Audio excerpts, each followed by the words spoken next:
The courtroom is quiet.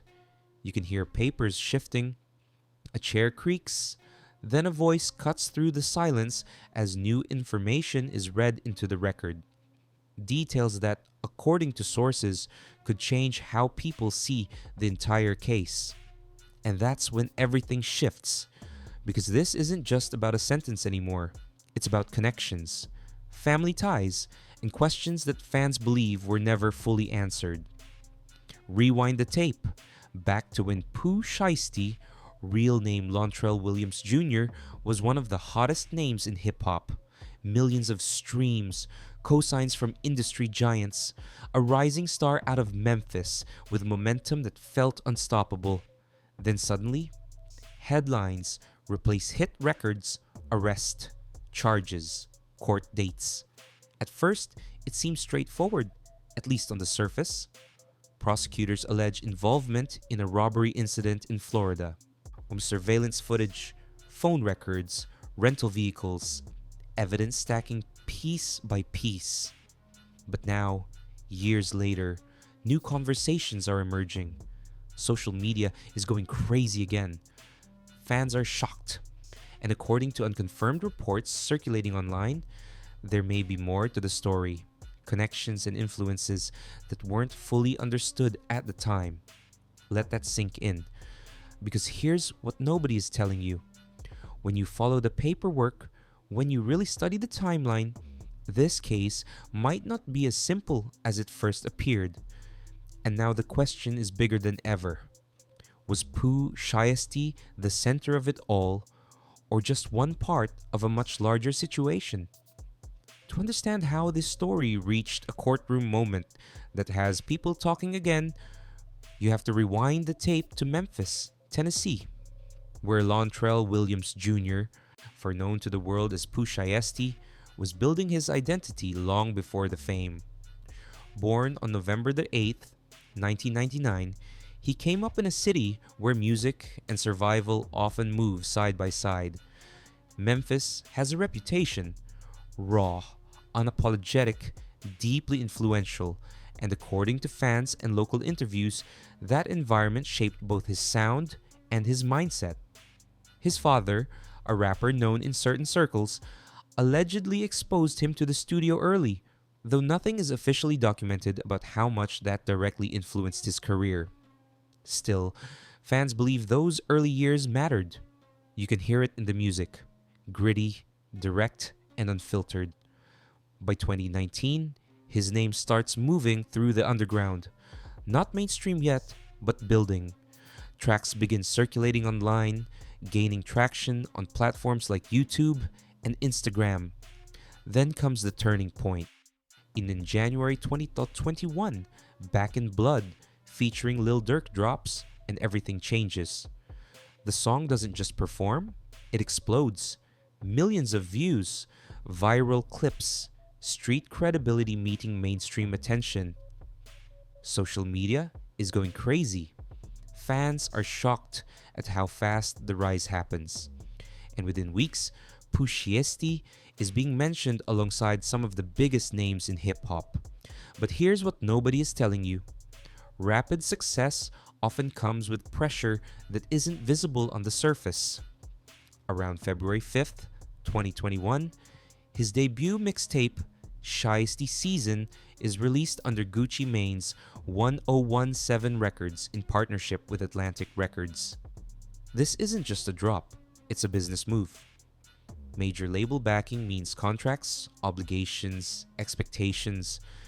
In simple terms, when an artist signs a deal, what they're not just making music, they're entering a structured system that includes revenue splits, touring commitments, and branding strategies. Nothing is confirmed about the specific details of his contract, but industry standards suggest multiple parties now had a stake in his success. Let that sink in. Because when money starts flowing, so does scrutiny. At the same time, his public image begins to solidify. Interviews, performances, social media presence. It all builds the persona fans connect with. But if you think about the timeline closely, They're early warning signs that some people now point to in hindsight. Lyrics referencing street realities, affiliations that fans speculate about but are never fully confirmed, posts that get deleted, moments that didn't seem important at the time but now feel different when viewed through today's lens. Nothing is confirmed, but people are looking back and asking questions. Then comes the shift. According to publicly available reports, on October 9th, 2020, months before his mainstream breakthrough, an incident allegedly takes place in Bay Harbor Islands, Florida. At the time, it doesn't dominate headlines, but later, prosecutors allege this moment becomes central to the case that would change everything. Surveillance footage, according to court documents, reportedly captured elements of what happened. Phone records and rental vehicle information would later be mentioned as part of the investigation.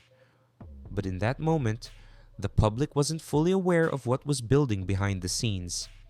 Think about that. While Back in Blood is climbing charts in early 2021, while fans are celebrating his rise, there are already legal shadows forming that haven't fully surfaced yet. Let that sink in. There's also a human side that often gets overlooked. Around the same period, a Facebook post, allegedly from a family member, circulates quietly among local communities. It doesn't go viral, it doesn't trend, but according to those who saw it, it expressed concern about pressure, about sudden fame, about staying grounded. Nothing is confirmed about the authenticity of that post, but it adds a layer people didn't pay attention to at the time. Because when someone rises that fast, the emotional impact doesn't always show immediately. By mid-2021, Pooh Shiesty is everywhere. Performances, collaborations, interviews. The industry is fully invested now. But behind the scenes, according to sources close to the situation, legal processes are moving forward. Investigations don't happen overnight. Evidence is gathered, statements are taken, paperwork builds. And in legal terms, this stage is critical. It's where prosecutors begin forming what's called a case theory, essentially their version of events supported by evidence. Nothing is confirmed in full detail publicly at that moment, but the groundwork is being laid. And then August 2021 arrives. Arrest. Headlines hit fast. Fans are shocked. Social media is going crazy again, but this time the energy is different.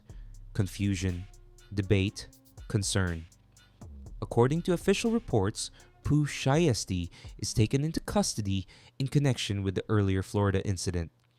Suddenly, the rising star narrative collides with a legal reality that no one can ignore. But think about the timeline again. October 2020, alleged incident. January 2021, breakout success. February 2021, major label mixtape. August 2021, arrest. Everything that looked like a straight path up now feels like it was building towards something else entirely. And the question people are starting to ask is simple, but heavy.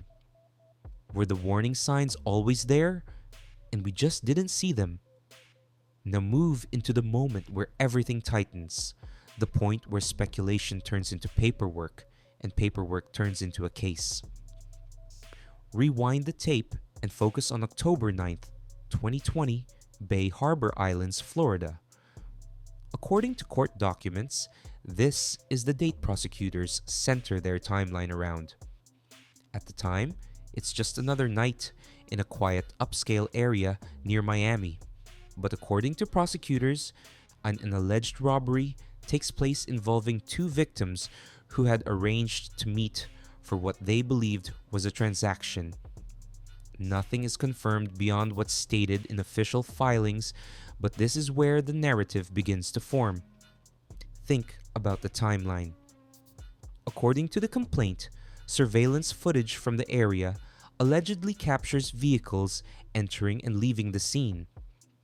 Prosecutors allege that a rented vehicle, later tied through paperwork, plays a role. In simple terms, rental records can become key evidence because they create a paper trail: who rented the car, when, and where it was used. Follow the paperwork and you start connecting movements. Then come phone records. According to investigators, call logs and location data allegedly place certain individuals in proximity to the scene. While nothing is confirmed beyond what prosecutors present, but this is how cases are built, layer by layer, detail by detail. Now here's where it intensifies.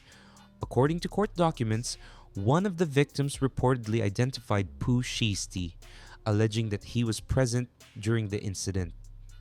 Prosecutors allege that a firearm was involved and that property, including cash and high-end items, was taken. In legal terms, this moves the case into federal territory. When a firearm is allegedly used in connection with a robbery, it can trigger what's called a federal enhancement, meaning more serious charges and potentially longer sentences. Let that sink in, because at that point, this isn't just a local case anymore. It becomes part of a much larger legal system with higher stakes. But the defense tells a different story. According to defense arguments presented in court proceedings, Pooh Shiesty's legal team questioned the reliability of identification and the interpretation of evidence. In simple terms, identification in high-stress situations can sometimes be challenged. Lighting conditions, timing, and perception all matter. Nothing is confirmed beyond what each side argues, but this is where the legal battle takes shape. Two narratives, one set of events, completely different interpretations. As the investigation continues into 2021, more details begin surfacing publicly. According to reports, federal authorities reviewed digital evidence, text messages, social media activity, and communication patterns. Prosecutors allege that certain messages could suggest coordination, though nothing is confirmed outside of what's presented in filings. And this is known as circumstantial evidence, meaning it doesn't directly prove an action, but suggests a pattern that supports a theory. Let that sink in, because circumstantial evidence can be powerful, but it can also be debated. Then comes the arrest in August 2021. According to official reports, Pooh Shiesty is taken into custody and the charges are formally brought forward. Social media is going crazy. Fans are shocked. Some immediately defend him, saying nothing is confirmed and urging people to wait for full evidence. Others point to the seriousness of the allegations. People are divided and emotions ran high across platforms like Twitter and Instagram. One post, allegedly from a close friend, simply read, "Stay strong, we got you." It spread quickly before being deleted. Nothing is confirmed about who posted it, but the emotional impact was real. Now the legal process accelerates. Court hearings, evidence disclosures, negotiations. In federal cases, there's something called a plea agreement. In simple terms, that's when a defendant agrees to plead guilty to certain charges, often in exchange for reduced sentencing or dropped counts. According to court records, Pooh Shiesty eventually entered a plea deal related to one count involving a firearm. Prosecutors allege this reflects acknowledgement of certain elements of the case, while the defense may view it as a strategic decision to avoid the risk of a harsher outcome at trial. Nothing is confirmed beyond what's documented in court, but this is a common legal path in federal cases. Think about that moment. A rising artist, millions of fans, a career at its peak. And now, decisions being made not in studios, but in courtrooms. And here's the emotional anchor that hits hardest. Around this time, a message, allegedly from a family member, circulates online, expressing hope and faith during the legal process. It doesn't name details. It doesn't argue the case. It just speaks on strength. Nothing is confirmed about its origin, but fans connected to it deeply.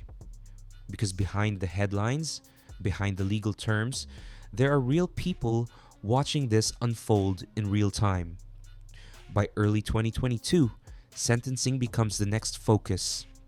According to official court outcomes, Pooh Shiesty is sentenced in federal court. The number of months, the conditions, the facility all become part of the record. Let that sink in. Because once sentencing happens, the story doesn't end, it changes. The legal battle may slow down, but the consequences begin. And now, with new conversations emerging, with fans revisiting details and questioning connections, people are looking back at this entire moment differently. Because the question isn't just what happened that night in October, it's whether everything we saw was the full story. When the sentence was handed down, the headlines slowed, but the real story didn't. Rewind the tape to that moment after court adjourned, when the cameras moved on and the room emptied out. According to court records, Pooh Shiesty received a federal sentence tied to the firearm count he pleaded to, and from that point forward, the narrative shifted from accusation to consequence. Let that sink in, because once a sentence is entered, the legal process becomes structured. Designations, facilities, time calculations, or eligibility for programs. It's no longer about what might happen, it's about what will. But here's what nobody is telling you. The fallout doesn't just live inside a courtroom, it spreads outward, hitting family, fans, and the business around an artist all at once. According to sources close to the situation, the immediate days after sentencing were heavy. Social media is going crazy, but not in the same way as before. Less hype, more reflection. Fans are shocked and people are divided. Some say the system worked the way it's supposed to. Others believe the outcome was too harsh. Nothing is confirmed beyond what's in the official record, but the emotional reaction is undeniable. Then comes the human side, the part that rarely makes the main headlines. Around this time, a post began circulating on Facebook, allegedly from a family member. It didn't mention legal arguments or court details. It spoke about missing someone at the dinner table, about holidays feeling different, about staying strong through something that can't be undone. Nothing is confirmed about the origin of that post, but it resonated deeply, because behind every case number is a family adjusting to a new reality. Think about the timeline again. From breakout success in early 2021 to sentencing not long after, the shift is sudden.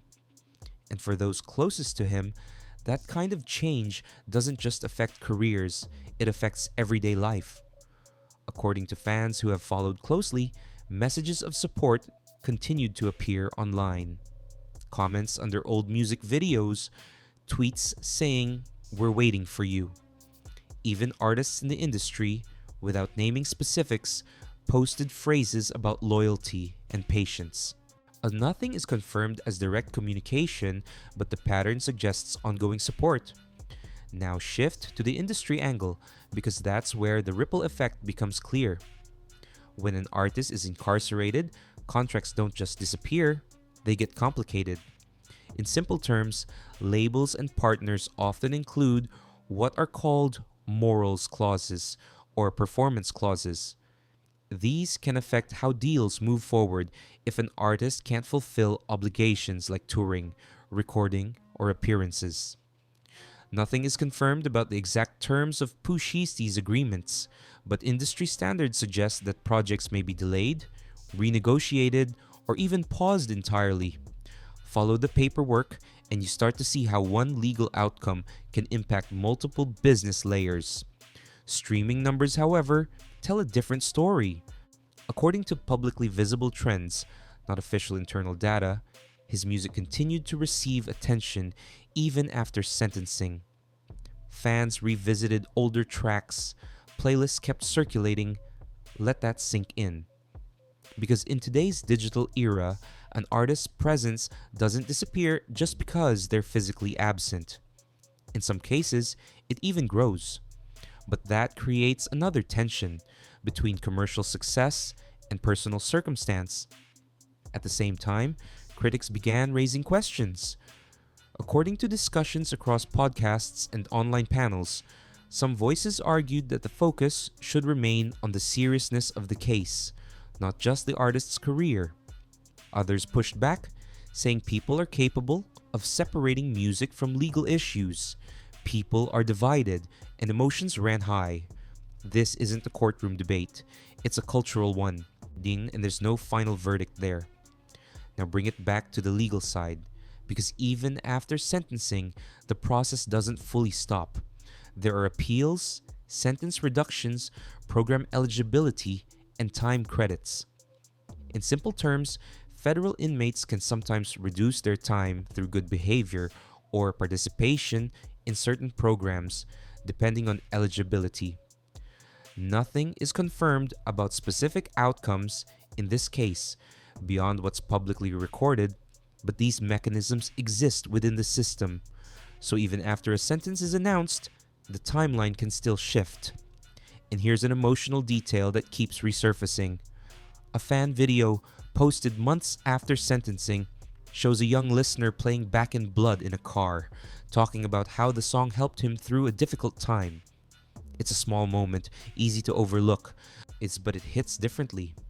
Because while one chapter closed in court, the music kept moving. The connection didn't disappear. Meanwhile, according to sources and social media speculation, nothing confirmed. New conversations been emerging about family ties and influences around the time of the original incident. Some fans believe there were dynamics not fully explored in public. Others say everything important was already addressed in court. This is where the line between verified fact and speculation becomes critical. Court documents state what was presented and agreed upon legally. Everything else remains unconfirmed. But that hasn't stopped the conversation from growing. So now the fallout sits in two places at once. In reality, where a sentence has been served and consequences are ongoing, and in public perception, where questions and debates and theories continue to evolve. Because even after everything that's been decided, one thing remains unclear. Did we really see the full picture, or just the part that made it into the courtroom? Step back and look at the full picture, because this story doesn't end with a sentence. It expands into something bigger about how hip-hop, the justice system, and the music industry all collide. Rewind the tape and think about the pattern. A young artist rises fast, signs major deals, builds momentum, and then a legal case interrupts everything at its peak. Let that sink in, because this isn't an isolated situation. It's a pattern that has played out multiple times across the culture. And every time it happens, it raises the same uncomfortable questions. Here's what nobody is telling you. The industry often benefits from the image, are the energy, and even the controversy surrounding artists, but when legal consequences arrive, that same system can step back just as quickly. According to sources and industry discussions not specific to this case, but reflective of broader patterns, labels and partners operate on risk management. In simple terms, they invest when the return looks strong and distance themselves when uncertainty increases. Nothing is confirmed about specific decisions made in Pooh Shiesty's situation beyond what's publicly visible, but the structure itself is clear. It's business first. Think about the timeline again. Rapid success in early 2021, legal issues emerging from an alleged 2020 incident, arrest in August 2021, sentencing later on. While fans were celebrating the music, legal process were already in motion behind the scenes. The disconnect is important because it shows how two realities can exist at the same time, one public, one private. And by the time they collide, It often feels sudden, even though the groundwork was laid months earlier. Now bring in the cultural angle.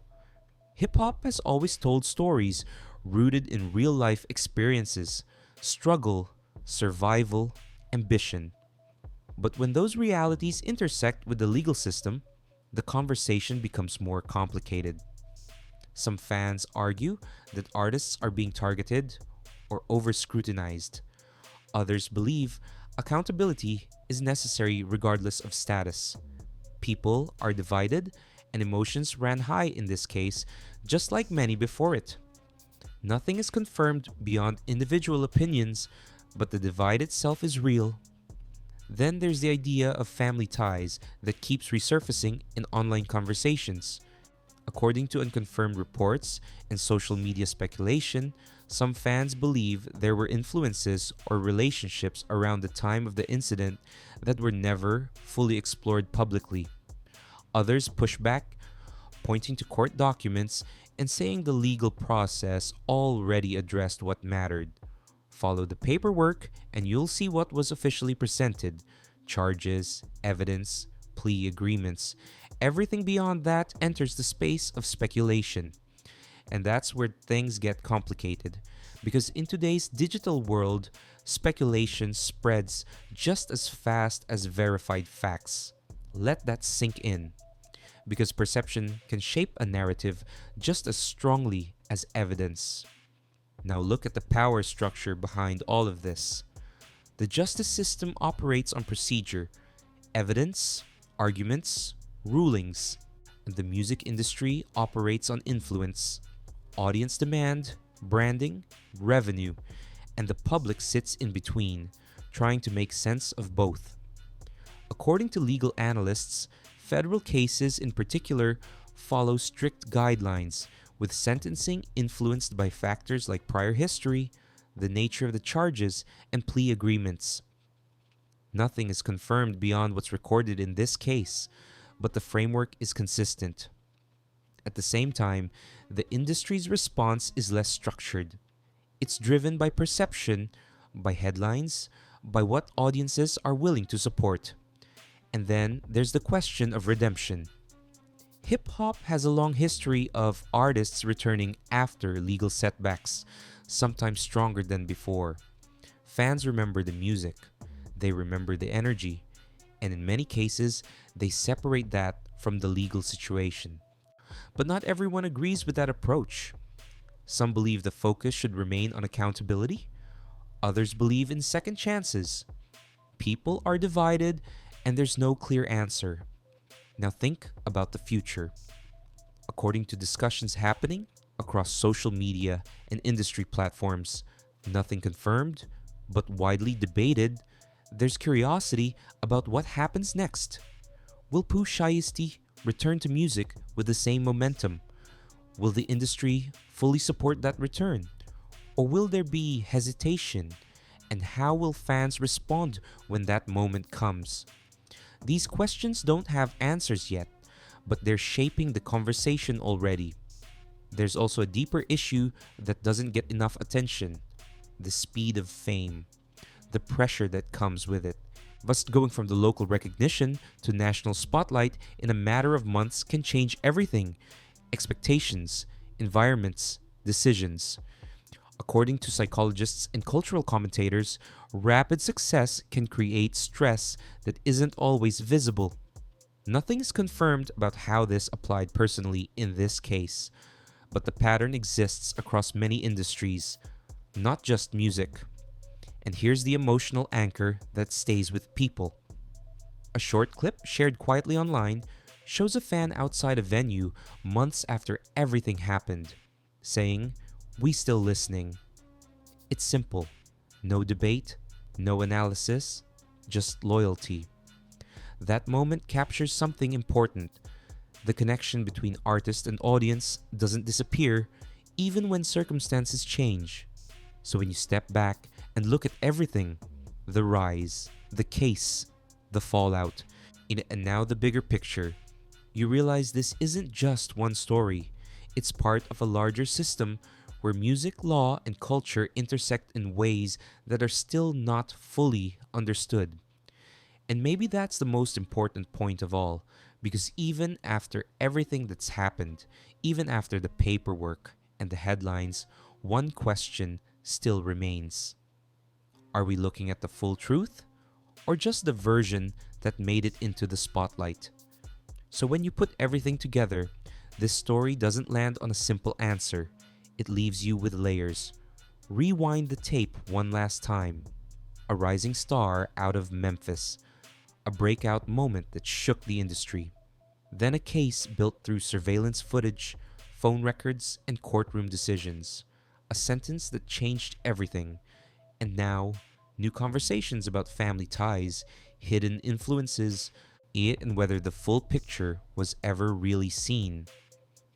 But here's what nobody is telling you: we still don't have every piece. Court documents state what was proven and agreed upon legally. That part is official. But outside of that, what people believe, what social media is saying, what sources claim, none of it is fully confirmed. And that's where the tension lives. Think about the biggest unanswered questions. Was Pooh Shiesty fully responsible for everything that happened? Or were there other dynamics behind the scenes that never came to light? Did the legal system capture the complete story, or just the part that could be proven in court? And what do these family ties people keep talking about actually mean? Real influence, or just online speculation? Fans are still debating. Social media is still going crazy. People are divided, and maybe that's why the story is still alive. Because it doesn't end with the verdict. It keeps evolving with every new detail, every new theory, every new perspective. Now, I want to hear from you. What do you think really happened? Do you believe everything was laid out in court? Or is there more beneath the surface? Drop your thoughts in the comments. I'm reading everything. And if you want more deep, real breakdowns where we go beyond headlines and actually follow the paperwork, make sure you like this video, subscribe, and turn on notifications, because the next update might change everything.